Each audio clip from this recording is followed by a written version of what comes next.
Yoruldu duygularım senin yolunda daha. Sevmeye yoktu halım, bezip sonunda daha. O senli arzularım yok olur yoktu daha. Verirem son kararım seninle ayrılığa. Hayanet alovunda o sevgi yandı gitti. Senin günahlarınla bizden utandı gitti.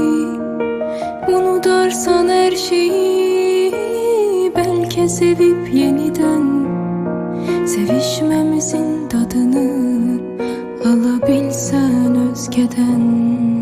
Bu soyuq akşamlar senden soyuyor kalbim, ya da düşse de öten